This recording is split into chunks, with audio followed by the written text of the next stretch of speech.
Hi hello green to വേൾഡിൻ്റെ പുതിയൊരു video എല്ലാവരും സ്വാഗതം. അപ്പോൾ ഇന്നത്തെ പരിപാടി എന്താ വെച്ചാൽ നമ്മൾ മണ്ണുത്തി പോയിട്ടായിരുന്നു, പ്രൈവറ്റ് ഫാമിൽ പോയിട്ടായിട്ട് ഹരിച്ചാറിൻ്റെ പ്രൈവറ്റ് ഫാമിൽ പോയിട്ട് നമ്മൾ നാടൻ കോഴികൾ വാങ്ങിയിട്ടായിരുന്നു. മുട്ടയിട്ട് അവിടെ ഇരിക്കുന്ന നാടൻ കോഴികൾ വാങ്ങിയിട്ടായിരുന്നു. അപ്പോൾ ആ വിറ്റങ്ങളുടെ വിശേഷമായിട്ടെന്ന് അതെന്താ കാരണം എന്ന് വെച്ചാൽ നമ്മൾ അവരെ എന്ത് ചെയ്തു, അതായത് ലൈറ്റിലിട്ടോ, പിന്നെ ആ വിറ്റങ്ങളെ എത്രത്തോളം വലിപ്പമായി, പിന്നെ മരുന്ന് കൊടുത്തോ, അങ്ങനത്തെ കാര്യങ്ങളൊക്കെയാണ് നമ്മൾ ഈ വീഡിയോയിൽ പറയുന്നത് കേട്ടോ. അപ്പോൾ എല്ലാവർക്കും വീഡിയോയിലേക്ക് സ്വാഗതം. ഞാൻ കൂടിൻ്റെ ഉള്ളിൽ കയറിയിട്ടില്ല. അതിന് മുന്നേ തന്നെ നമുക്ക് നമ്മുടെ കയ്യിൽ കുറച്ച് വിത്ത് ഉണ്ട്. വിത്ത് എന്ന് വെച്ചാൽ ചീരവിത്ത് ഉണ്ട് കേട്ടോ. അത് നമ്മൾ മണ്ണുത്തിയിൽ പച്ചക്കറി തൈ വാങ്ങിക്കാൻ പോയപ്പോൾ അവിടെ നിന്ന് ചീരവിത്ത് വാങ്ങിയിട്ടുണ്ടായിരുന്നു. അപ്പോൾ അത് കുറച്ച് ഇവിടെ പുറത്തിടാമെന്ന് വിചാരിച്ചിട്ടാണ് ഞാനിപ്പോൾ വന്നിട്ട് ഈ പാത്രം കാണുന്ന സൈഡിൽ ഇട്ടേക്കണം കേട്ടോ. എന്ന് വെച്ചാൽ വെറുതെ ഇടണുള്ളൂ. ഇത് പിന്നെ ഉറുമ്പ് തിന്നോന്ന് അറിയില്ല കേട്ടോ. ശരിക്കും പറഞ്ഞാൽ ചീരവിത്ത് ഇങ്ങനെയല്ല നടേണ്ടതെന്ന് എനിക്കറിയാം. അത് ഞാൻ വെറുതെ ഒന്ന് തൂവി കൊടുക്കണതാണ്. ഉണ്ടാവണമെങ്കിൽ ഉണ്ടാവട്ടെ എന്നൊരു മൈൻഡിലാണ് ഞാൻ അങ്ങനെ ചെയ്തുകൊണ്ടിരിക്കുന്നത് കേട്ടോ. എന്നിട്ട് വലുതാവണതിനനുസരിച്ച് നമുക്ക് പറിച്ചിട്ട് നമുക്ക് അപ്പുറത്തേക്ക് നടാം, നമ്മുടെ ഫാമിൻ്റെ ഉള്ളിൽ നടാം. ഇപ്പോൾ തൽക്കാലത്തേക്ക് ഇങ്ങനെ ഇടണതാണ്. ഇപ്പം ഞാൻ നോക്കണത് ഉറുമ്പിനായിട്ടാണ് നോക്കണത്. ഉറുമ്പുണ്ടോയെന്ന് നോക്കിയതാണ്, പക്ഷെ ഉറുമ്പുണ്ട്, നല്ല രീതിയിൽ ഉറുമ്പുണ്ട്. ഇപ്പം ഈ വിത്തുകളൊക്കെ ഉറുമ്പ് എടുത്തുകൊണ്ട് പോകുമെന്ന് അറിയില്ല കേട്ടോ. എന്നാലും ഞാൻ വെറുതെ ഇട്ടിട്ടുണ്ട്. ഇനിയിപ്പോൾ നമുക്ക് ഫാമിൻ്റെ ഉള്ളിൽ കയറാം. നമ്മൾ തൃശ്ശൂർ പോയിട്ട് തിരിച്ച് വരുന്ന വഴിക്ക് കട്ട്ലാസിൽ കയറിയിട്ടുണ്ടായിരുന്നു. അവിടെ ഇത് പാടത്തുണ്ടാവണ പരൽ മീനാട്ടോ. അതായത് ചെറിയ ചെറിയ പരൽ മീനുകളുണ്ട്. അത് അവർ വലിയ മീനുകൾ തിന്നാനായിട്ട് വേറൊരു ടാങ്കിൽ പിടിച്ചിട്ടതായിരുന്നു. അത് നമ്മൾ കുറച്ച് വാങ്ങിയിട്ട് ഒരു 50 പീസ് നമ്മൾ വാങ്ങിയിട്ടുണ്ട്. ഇത് ഒരെണ്ണത്തിന് 2 രൂപ വെച്ചിട്ടാണ് അവർ പറയണത്. അപ്പോൾ ഒരു 50 എണ്ണം വാങ്ങി. മഴയില്ലാത്ത കാരണം കൊണ്ട് നല്ല രീതിയിൽ വെള്ളം കുളത്തിലൊക്കെ കുറഞ്ഞിട്ടുണ്ട്. അപ്പോൾ അത് കാരണം തന്നെ നമ്മൾ ഇവിടെ നിന്നാണ് വാങ്ങിക്കണം കേട്ടോ. നമ്മുടെ ഈ ഫ്ലൈൻ ഡക്ക് മുട്ടയിട്ട് തുടങ്ങിയിട്ടുണ്ട് കേട്ടോ. ഈ ഫ്ലൈൻ ഡക്ക്, അതായത് ഇവള് മുട്ടയിട്ട് തുടങ്ങിയിട്ടുണ്ട്. അതെന്താ കാരണം എന്ന് വെച്ചാൽ ഇവൾക്ക് പൂവഴില്ല. ഈ ഫീമെയിലില്ലേ, ഈ ഫീമെയില് ഫ്ലൈൻ ഡക്ക് മുട്ടയിട്ട് തുടങ്ങിയിട്ടുണ്ട്. എന്താണെന്ന് വെച്ചാൽ പുറത്ത് അവൾ മുട്ടയിടുന്നുണ്ട്, പക്ഷെ നമുക്ക് മുട്ട കിട്ടണില്ല. കാക്ക മുട്ട എടുത്തിട്ട് പോകാറ് ചെയ്യാറ്. പക്ഷേ ഈ കൂട്ടിലാക്കിയതിന് ശേഷം ഇതിൻ്റെ ഉള്ളിൽ നിന്ന് പുറത്തേക്ക് കോഴിയും പോവില്ല, താറാവും പോവില്ല കേട്ടോ. അതേപോലെ നമ്മൾ ഫുള്ളും നെറ്റിട്ട് മറിച്ചേക്കാണ്. അപ്പോൾ അത് കാരണം തന്നെ ഇവളുടെ മുട്ട കറക്റ്റായിട്ട് 3 ദിവസം മുട്ട നമുക്ക് കിട്ടിയിട്ടുണ്ട്. 3 ദിവസം നമ്മൾ ഇവരെ ഈ കൂട്ടിലിട്ടിട്ട് കേട്ടോ. ഇവിടെയും മറ്റേ ഫ്ലൈൻ്റെക്കിൽ നമ്മൾ ഇതിലിട്ടിട്ട് കേട്ടോ. ഇവരെ നമ്മൾ കൊടുത്തിട്ടില്ല. ഇനിയിപ്പോൾ മുട്ട തീർന്നാൽ മാത്രമേ നമ്മൾ കൊടുക്കുള്ളൂ. അതേപോലെ തന്നെ ഈ കൂട്ടിൽ കാടക്കോഴികൾ മുട്ടയിട്ട് തുടങ്ങിയിട്ടുണ്ട് കേട്ടോ. ഇനിയിപ്പോൾ പോകേനെ എല്ലാവരും മുട്ടയിടുമെന്ന് തോന്നുന്നുണ്ട്. പിന്നെ ഇവർക്ക് വലിപ്പമായിട്ടില്ല. വലിപ്പമാവണതിനനുസരിച്ച് മുട്ടയുടെ വലിപ്പം കൂടും കേട്ടോ. ഇപ്പോൾ വലിപ്പം കുറവാണ്. അത് കാരണം തന്നെ മുട്ടയ്ക്ക് വലിപ്പം കുറവാണ് കേട്ടോ. കന്നിമുട്ട പോലെയാണ് ഇവർ ഇടുന്നത്. അതിനുശേഷം വിറ്റുങ്ങൾ വലിപ്പമായാൽ മാത്രമേ കറക്റ്റായിട്ട് വലിയ മുട്ടകൾ കിട്ടുള്ളൂ കേട്ടോ. അതുപോലെ തന്നെ ഈ കൂട്ടിലുണ്ട്. ഈ കൂട്ടിൽ നമുക്ക് മുട്ടയിട്ട് തുടങ്ങിയില്ല കേട്ടോ. ഈ കൂട്ടിൽ കാടക്കോഴികൾ നമുക്ക് മുട്ടയിട്ട് തുടങ്ങിയില്ല. പക്ഷെ നല്ല രീതിയിൽ ഫുഡ് എടുക്കുന്നുണ്ട്, പക്ഷെ മുട്ടയിട്ട് തുടങ്ങിയിട്ടില്ല. പിന്നെ ഇവർക്ക് തൂവലൊക്കെ വരാനുണ്ട് കേട്ടോ. അവർക്ക് മരുന്നൊന്നും കൊടുത്തിട്ടില്ല കേട്ടോ. മരുന്ന് അങ്ങനത്തെ കാര്യങ്ങളൊന്നും നമ്മൾ കൊടുത്തിട്ടില്ല. നമ്മൾ ഇവരെ നേരെ ഫാമിൽ നിന്ന് കൊണ്ടുവന്ന് ലൈറ്റിൽ ഇട്ടു. അതിന് ശേഷം വലുതായി നമ്മൾ ഈ കൂട്ടിക്ക് മാറ്റി. അങ്ങനെയാണ് നമ്മൾ ഇതിക്ക് മാറ്റിയേക്കണം കേട്ടോ.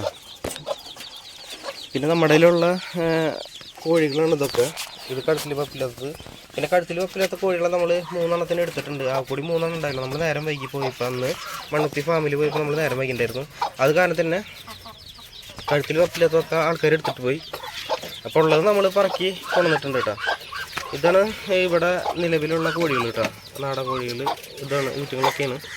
അതിലൊരു വൈറ്റ് കോഴി മാത്രമേ ഉള്ളൂ. ഇതാണ് നമ്മുടെ വീട്ടിൽ വിരിഞ്ഞത് കേട്ടോ. ബാക്കിയൊക്കെ നമ്മൾ സെയിൽ ചെയ്ത് പോയിട്ടുണ്ട്. ചിലത് ചത്തും പോയിട്ടുണ്ട് കേട്ടോ. ഇവൻ്റെ കോഴിക്കുഞ്ഞുങ്ങളാണ്. കുറച്ചും കൂടി വിത്തുണ്ട് കേട്ടോ. അതും കൂടി ഞാൻ ഇട്ടിട്ട് ഞാൻ ബാക്കി വിശേഷം ഞാൻ പറഞ്ഞു തരാം കേട്ടോ. നമ്മുടെ കോഴിക്കൂട്ടിൽ ഇതെന്താണെന്ന് വെച്ചാൽ നമ്മുടെ കയ്യിൽ കുറച്ചും കൂടി വിത്തുണ്ടായിരുന്നു. മുന്നത്തെ സ്റ്റോക്കിലുണ്ടായിരുന്നു കേട്ടോ. നമ്മൾ പണ്ട് വാങ്ങിയിട്ട് നമ്മുടെ അലമാരിലേക്കുണ്ടായിരുന്ന വിത്താട്ടോ. അതും നമുക്ക് ഈ വാഴയുടെ കിടക്കുകയും പിന്നെ ഈ ഭാഗത്തൊക്കെ വെറുതെ ഒന്ന് വിതറി കൊടുക്കാം. മറ്റൊന്നും നടണില്ല കേട്ടോ. നമുക്ക് വേണമെങ്കിൽ ഇത് അത്യാവശ്യം വലുതായതിന് ശേഷം നമുക്ക് പറിച്ച് മാറ്റി നടാം കേട്ടോ. ഒരേ ലെവലിൽ കട്ട കുത്തിയിട്ട് വേറെ മാറ്റി നടാം. അത് ഞാൻ വേറെ വീഡിയോ ആയിട്ട് ചെയ്യാം. ഇത് മുളച്ച് വരാൻ നോക്കട്ടെ. അതിന് ശേഷം എന്ന് വെച്ചാൽ മഴ പോയ കാരണം, അതായത് മഴ ഇപ്പോൾ പെയ്യുന്നില്ലല്ലോ, ഇടയ്ക്ക് മാത്രമേ പെയ്യുന്നത്. അത് സ്ഥിരമായിട്ട് പെയ്യുകയാണെങ്കിൽ ഇത് പെട്ടെന്ന് കിണ്ടിട്ട് വരും. അപ്പോൾ നമുക്ക് മാറ്റി നടാം. ഇനിയിപ്പോൾ ഈ മഞ്ഞൾ നിൽക്കുന്ന ഏരിയ ഉണ്ട് കേട്ടോ. അവിടെയും കൂടി കുറച്ചും കൂടി ഇട്ട് കൊടുക്കാം കേട്ടോ.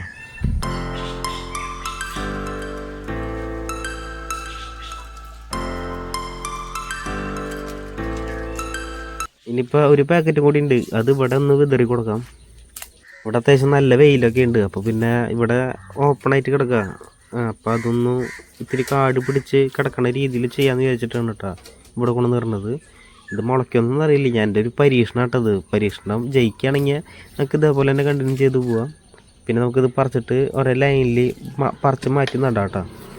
ഈ കാര്യത്തേക്ക് വരാട്ടാ. ഇതാണ് നമ്മൾ എടുത്തകണ മുട്ടയിട്ട് അടയിരിക്കുന്ന നാടൻ കോഴികൾ കേട്ടോ. അതെന്താ എങ്ങനെ പറയുന്നത് വെച്ചാൽ ഒരുപാട് നാടൻ കോഴികളുണ്ട്, അടയിരിക്കാത്ത കോഴികളൊക്കെ നാടൻ കോഴി എന്നൊക്കെ പറയാറുണ്ട് ചിലർ. അപ്പം അത് കാരണം തന്നെ ഞാനിത് എടുത്ത് പറഞ്ഞതാണ്. അവിടെ പൊതുവെ നാടൻ കോഴികൾ വിരിയിൽ കുറവാണ്. വീട്ടുകാരൊക്കെ കൊണ്ടുവന്നിട്ട് കൊടുക്കണ മുട്ടകളായിരിക്കും ഇത് വിരിഞ്ഞ് കിട്ടണത്. അവർ പറയണത് പ്രകാരമായിരിക്കും ഇത് അവർ ഈ ഹാച്ചറിങ്കാർ വിൽക്കണം കേട്ടോ. അങ്ങനെയാണ് നമുക്ക് ഈ കുഞ്ഞുങ്ങളെ കിട്ടിയത്. ഇപ്രാവശ്യം നമ്മൾ കോഴിക്കുഞ്ഞുങ്ങൾ എടുത്തിട്ട് ലൈറ്റിലൊന്നും ഇട്ടില്ല കേട്ടോ. ലൈറ്റ് കറണ്ട് ചാർജൊക്കെ ലാഭിച്ചു ശരിക്കും പറഞ്ഞു കഴിഞ്ഞാൽ. അതെന്താ കാരണം എന്ന് വെച്ചാൽ ആ ടൈമിൽ തന്നെയായിരുന്നു നമ്മുടെ നാടൻ കോഴി പൊരുന്തിക്കിരുന്നത്. അതിലെല്ലാ മുട്ടയും കെട്ടുപോയിട്ടുണ്ടായിരുന്നു. 6 മുട്ട കൊണ്ട് വെച്ചിരുന്നത്. അതെല്ലാ മുട്ടയും കെട്ടുപോയതിന് ശേഷം നമ്മൾ എന്തൊരു ചെയ്യുന്നത് വെച്ചാൽ ആ മുട്ടയൊക്കെ അതിൽ തന്നെ വെച്ചു. അത് കഴിഞ്ഞിട്ട് നമ്മൾ മണ്ണുത്തി പോയിട്ട് കോഴിക്കുഞ്ഞുങ്ങളെ വാങ്ങിയിട്ട് ഇവളുടെ മുട്ട എടുത്ത് കളഞ്ഞിട്ട് ആ കോഴിക്കുഞ്ഞുങ്ങളെ ഇവളുടെ കൂടെ ഇട്ടു. അതിനുശേഷം ഇവളാണ് ഇപ്പോൾ കോഴിക്കുഞ്ഞുങ്ങളെ കൊണ്ട് നടക്കുന്നത്. പൊരുന്തിക്കിരുന്ന കാരണം കൊണ്ട് അങ്ങനെ ഒരു ഗുണം നമുക്ക് കിട്ടിയിട്ട് എന്താണെന്ന് വെച്ചാൽ കറണ്ട് ചാർജ് കുറഞ്ഞു. പിന്നെ അതുപോലെ തന്നെ ഇപ്പോൾ 5-6 ദിവസമായിട്ടുണ്ട്. അത് കാരണം നമ്മൾ ഇവർക്ക് മരുന്ന് കൊടുത്തിട്ടില്ല. 5 ദിവസം കഴിയുമ്പോൾ മരുന്ന് കൊടുക്കേണ്ടതാണ്.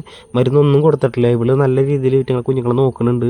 ഒരു കംപ്ലൈൻറ്റും ഇതുവരെയായിട്ടും വന്നിട്ടില്ല കേട്ടോ. ഇങ്ങനെ തന്നെ പോകുകയാണെങ്കിൽ ഈ കുഞ്ഞുങ്ങളെല്ലാവരും രക്ഷപ്പെടും. പിന്നെ ചൂട് കൂടിയാൽ മാത്രമാണ് ഇത്തിരി പ്രശ്നം വരുള്ളൂ.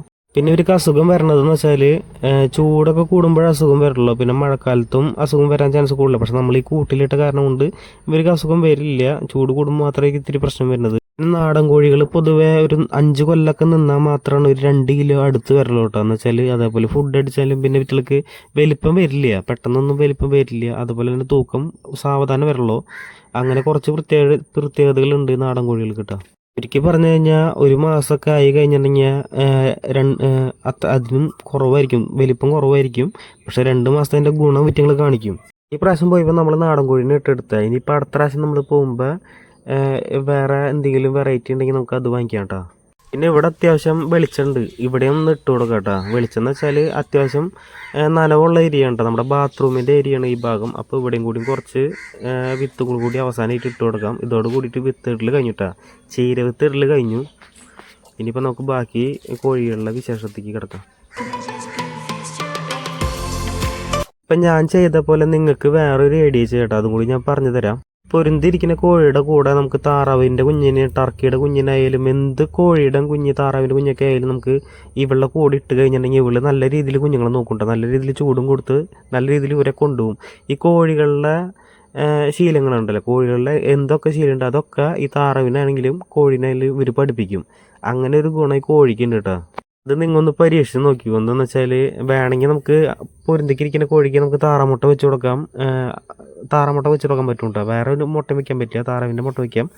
അതല്ലെങ്കിൽ വീട്ടിൽ കുഞ്ഞുങ്ങളായിട്ട് ഇറങ്ങുമ്പോൾ തന്നെ ടർക്കിയുടെയും ഗിനിയുടെ ഒക്കെ കോഴി കുഞ്ഞുങ്ങളെ ടർക്കി കോഴികളൊക്കെ വേണമെങ്കിൽ ഇവളുടെ കൂടെ വെച്ച് കൊടുത്തു കഴിഞ്ഞാൽ ഇവള് നോക്കിക്കോളട്ടെ. ഇതേപോലെ തന്നെ അവൾ നോക്കിക്കോളും. ഒരു കംപ്ലൈൻറ്റ് വരില്ല അവർക്ക്. പിന്നെ നമ്മൾ ഈ കോഴി കുഞ്ഞുങ്ങളെ ലൈറ്റിലിടുമ്പോൾ ഇത്രയ്ക്കിന് ആക്ടിവേഷൻ കാണൽ കുറവാട്ടോ. നല്ല രീതിയിൽ വീട്ടുകൾ ഓടി കളിക്കുന്നുണ്ട്. പിന്നെ നല്ല രീതിയിൽ ഫുഡ് എടുക്കുന്നുണ്ട് കേട്ടോ. അപ്പം നിങ്ങൾക്ക് ഈ വീഡിയോ ഇഷ്ടപ്പെട്ടെന്നിരിക്കുന്നു. വലിയ ബോറടി ഇല്ലാണ്ട് ഞാൻ ഈ വീഡിയോ ചെയ്ത് തീർത്തുന്നാണ് എൻ്റെ മനസ്സ്. നമ്മുടെ വീഡിയോ ആദ്യമായിട്ട് കാണാൻ ആൾക്കാരാണെങ്കിൽ ലൈക്ക് ചെയ്യാനും ഷെയർ ചെയ്യാനും കമൻറ്റ് ചെയ്യാനും സബ്സ്ക്രൈബ് ചെയ്യാനും മറക്കരുത്. ഇങ്ങനത്തെ വീഡിയോസുകൾ കാണാൻ താല്പര്യമുള്ളവർക്ക് ഈ വീഡിയോ ഒന്ന് ഷെയർ ചെയ്ത് കൊടുക്കാം. പിന്നെ നമ്മളെ സപ്പോർട്ട് ചെയ്യാൻ പരമാവധി ഈ വീഡിയോ ഷെയർ ചെയ്ത് നോക്കാം. അപ്പോൾ നമുക്ക് അടുത്ത വീഡിയോയിലാണ്. ബൈ.